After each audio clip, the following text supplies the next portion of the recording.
Bonjour à vous. Alors, c'est quand même assez rare que je vais discuter des rumeurs de transactions qu'il y a, mais là, depuis l'élimination des Flames de Calgary, j'ai entendu énormément de rumeurs concernant un possible ménage à Calgary. Fait qu'honnêtement, si tel est le cas, ben à ce moment-là, il va falloir que les Flames de Calgary mettent des gars qui sont des gars qui peuvent mettre en vitrine de manière intéressante, c'est-à-dire des gars qui ont une certaine valeur au niveau du marché. Fait que bref, on a entendu parler depuis l'élimination des Flames de la possibilité d'échanger des noms aussi gros que Sean Monahan et Johnny Gaudreau. Alors là, la raison pour laquelle je vous parle de cette rumeur de transaction-là, c'est une rumeur de transaction qui, moi, ça fait déjà là, plusieurs fois que je l'entends, cette rumeur-là. C'est évident, à chaque fois qu'il y a des gros noms qui se ramassent sur le marché, les réseaux sociaux s'enflamment pour Montréal, ils sont comme « c'est avec Montréal, c'est avec Montréal ».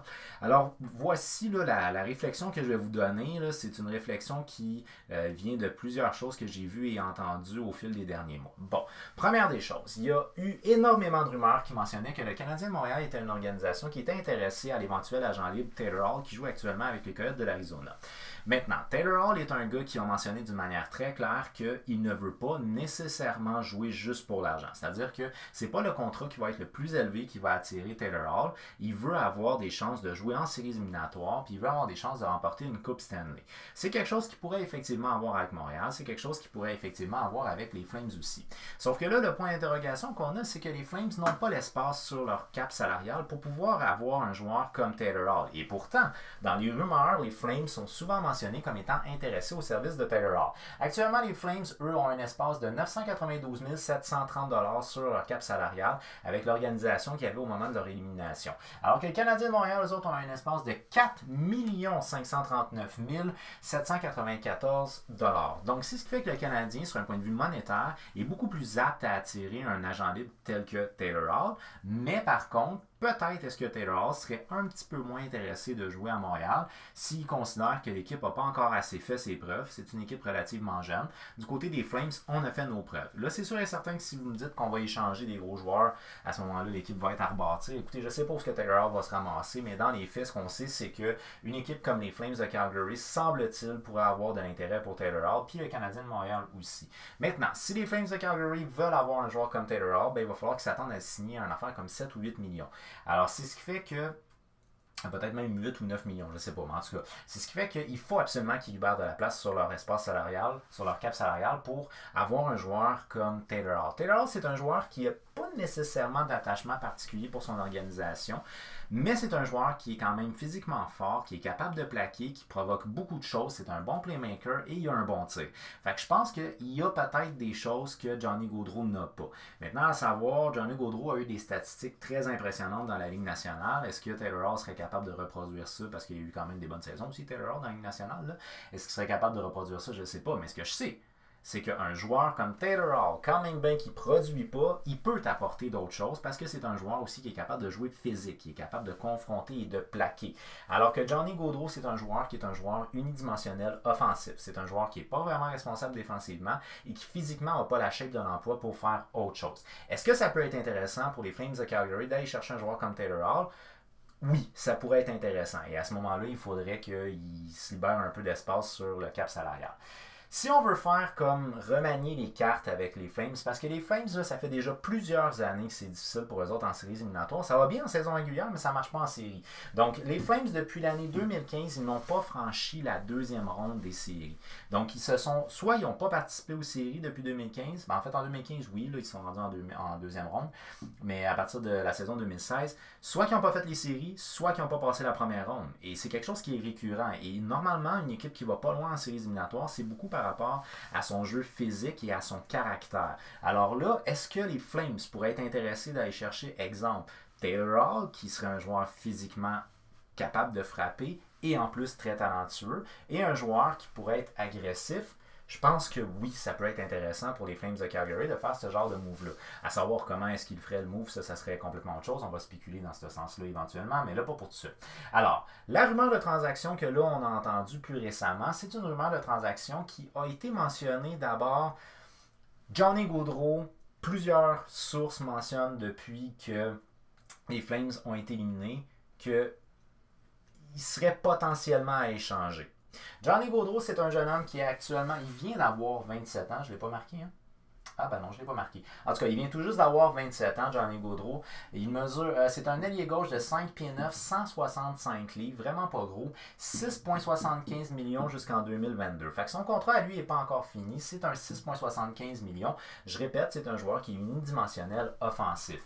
Alors, Johnny Gaudreau, s'il quitte les Flames de Calgary, c'est sûr qu'on ne va pas donner 4,30 sous, dans le sens qu'on ne va pas donner quelque chose qui n'a absolument aucune valeur. À savoir maintenant la rumeur de transaction qu'on a, Domi n'a pas fait ses preuves encore. La rumeur de transaction sur laquelle je vais m'appuyer, ça va être la rumeur de transaction qui a été, entre autres, mentionnée de manière plus claire par une journaliste qui s'appelle Catherine Vaillancourt, qui travaille pour le quotidien Le Métro, qui est un journal ici à Montréal. Elle dit dans son tweet, là, je vous montre, là, ça c'est son tweet, là, je vais vous le lire.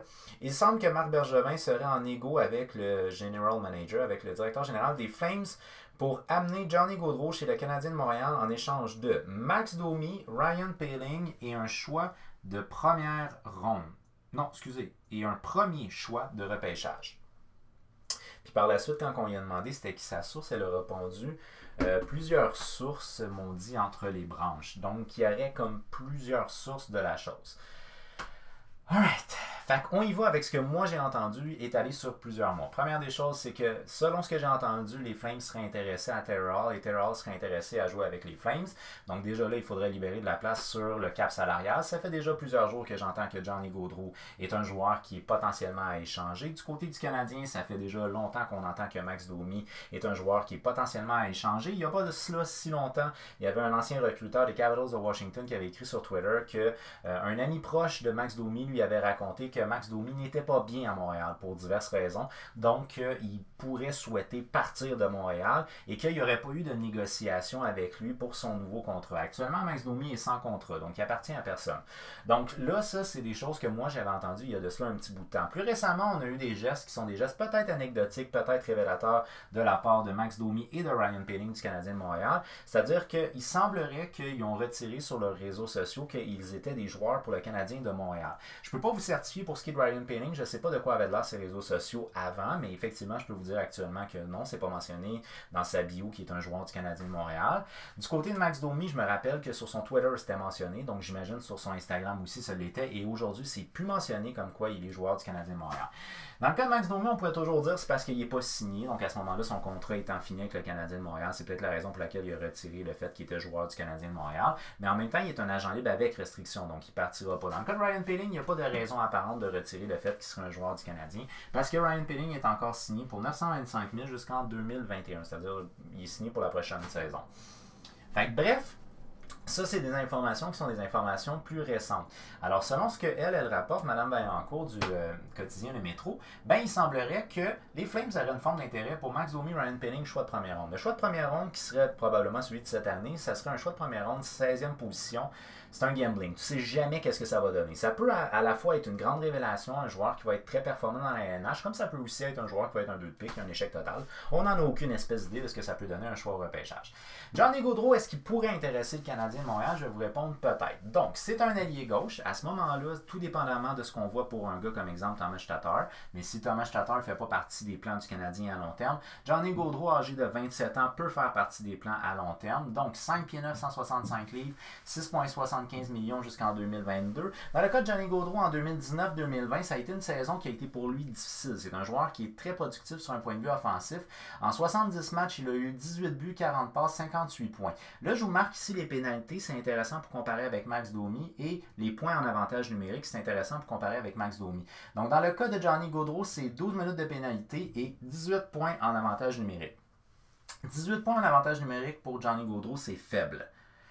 12 minutes de pénalité, ben c'est faible aussi, mais le plus haut qu'il y a, c'est 26. On va comparer tantôt avec Max Domi. En 2018-2019, Johnny Gaudreau, 82 matchs, 36 buts, près de 40 buts, 63 passes, 99 points, meilleure saison en carrière, 24 minutes de pénalité, 27 points en avantage numérique. 2017-2018, 80 matchs, 24 buts, 60 passes, 84 points, 26 minutes de pénalité, 24 points en avantage numérique. Pour ce qui est des séries éliminatoires cette année, Johnny Gaudreau a fait en 10 matchs, 4 buts, 3 passes, 7 points. Une chose qu'on reproche à Johnny Gaudreau, c'est que quand les matchs deviennent importants, il s'efface. Donc à ce moment-là, c'est pas un joueur qui est un joueur de caractère et de pression. Et ça, c'est quelque chose qui peut être problématique pour les Flames parce que c'est justement en série qu'on ne performe pas, c'est pas en saison régulière. Donc je pense que oui, effectivement, on peut peut-être avoir un certain intérêt à transiger Johnny Gaudreau du côté des Flames de Calgary. Et selon la rumeur qu'elle nous rapporte Mme Vaillancourt, il serait intéressé par un joueur comme Max Domi. Max Domi, c'est un centre/ailier gauche qui mesure 5 pieds 10, 192 livres et il n'est pas signé actuellement. En termes de grandeur, c'est à peu près la même chose, sauf qu'il est beaucoup plus agressif et il est beaucoup plus fort physiquement, Max Domi, que peut l'être Johnny Gaudreau. Mais en même temps, si c'est ça que les Flames recherchent, tant mieux, mais c'est quand même... On n'est pas sûr des performances que peut nous offrir un gars comme Max Domi. En 2019-2020, Max Domi, 71 matchs, 17 buts, 27 passes, 44 points. Ce qui est très similaire à la dernière saison qu'il avait fait avec les Coyotes de l'Arizona. Puis sa meilleure saison avec les Coyotes, c'était une cinquantaine de points. Donc, 44 points, 35 minutes de pénalité, 11 points en avantage numérique. 11 points en avantage numérique pour un gars comme Max Domi, c'est standard. 35 minutes de pénalité, c'est pas beaucoup. Donc, il s'est retenu cette année, si on compare avec le reste. Et ça va être intéressant de comparer avec Johnny Gaudreau. En 2018-2019, c'était la meilleure saison en carrière. Puis, regarde, meilleure saison en carrière, 99 points. Dans le cas ici de Max Domi, 82 matchs, 28 buts, 44 passes, 72 points. Donc, tu sais, il y a une grosse différence au niveau de la production, mais il y a un style de jeu qui apporte autre chose s'il ne produit pas. Dans le cas de Max Domi, ce qu'on n'a pas vu en séries éliminatoires, malheureusement, c'est son côté très hargneux, très agressif. Peut-être qu'on lui a demandé de le réprimer aussi, je ne sais pas. Ou peut-être qu'il était juste, ça ne le tentait pas. Je ne sais pas non plus. 80 minutes de pénalité, 11 points en avantage numérique. Et finalement, en 2017-2018, 82 matchs, 9 buts, 36 passes, 45 points, 73 minutes de pénalité, 9 points en avantage numérique. Donc, ce que je vous amène ici, c'est le fait qu'une saison qui semble être une saison normale pour Max Domi, c'est une saison d'environ 40 à 50 points. Tandis que pour Johnny Gaudreau, ça peut aller dans 70-80 points, ce qui serait une saison normale. Donc, on aurait au niveau offensif quelque chose de plus intéressant. Par contre, une chose que des observateurs des Flames reprochent à Johnny Gaudreau, il s'efface quand les matchs deviennent importants. Max Domi, il s'efface quand il est fâché, ou du moins quand il a l'air de bouder. Fait que c'est ce qui fait qu'on ne sait pas vraiment est-ce qu'il est performant sous pression. C'est la première fois qu'il participait aux séries cette année. Il a fait en 10 matchs 3 passes, 3 points, mais il jouait sur un quatrième trio. Ben, est-ce que c'est parce qu'il voulait absolument jouer au centre? Est-ce que c'est parce qu'on voulait le punir pour quelque chose? Je ne sais pas. Mais dans les faits, c'est qu'il n'a pas performé en série, mais il jouait presque pas. T'sais, il jouait sur le quatrième trio. Fait que bref, est-ce que Max Domi performe sous pression? J'en ai aucune espèce d'idée. Ce que je sais par contre, c'est que quand M. Boud, ça ne performe pas. C'était le cas avec les Coyotes. Ça a été le cas à peu près aussi avec le Canadien de Montréal. Donc, une saison qui serait une saison à peu près moyenne pour Johnny Gaudreau serait aux alentours de 70 points, alors que pour Max Domi, serait aux alentours de 40-50 points. Donc, on aurait quand même un avantage notable au niveau de la production offensive. On a quelque chose, par contre, au niveau physique qu'on a avec Max Domi, qu'on n'aura pas avec Johnny Gaudreau. Donc, à ce moment-là, au moment ici de l'échange, ben, Max Domi n'est pas encore signé, fait que tout dépendamment comment est-ce que les Flames pourraient le négocier. Mais au ce moment-là de l'échange, on est encore. Ça balance beaucoup plus du côté des Flames. On donne beaucoup plus que le Canadien va donner. On donnerait Ryan Poehling selon Mme Vaillancourt.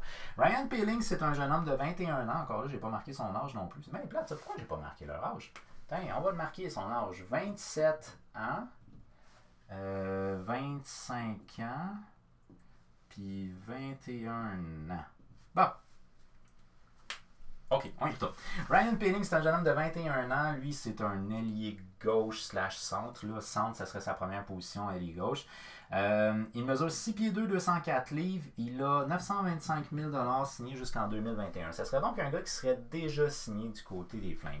Dans le cas des Flames, ce qui peut être intéressant dans Ryan Poehling, c'est son aspect costaud. Parce que c'est une équipe qui s'est faite brasser en séries éliminatoires. Ben, ça ferait un joueur de profondeur qui serait physiquement costaud. On ne sait pas vraiment comment il va se développer, Ryan Poehling. C'est un joueur qu'on verrait comme étant un joueur peut-être plus intelligent défensivement, pas nécessairement une grosse production offensive. Fait que ça pourrait être intéressant pour la profondeur des Flames de Calgary d'avoir un gars comme lui.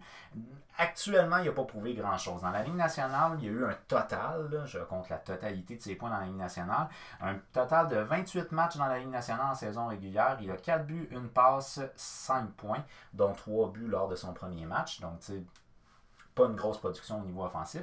Puis dans la Ligue américaine, 36 matchs, 5 buts, 8 passes, 13 points. Pas une grosse production non plus au niveau de la Ligue américaine.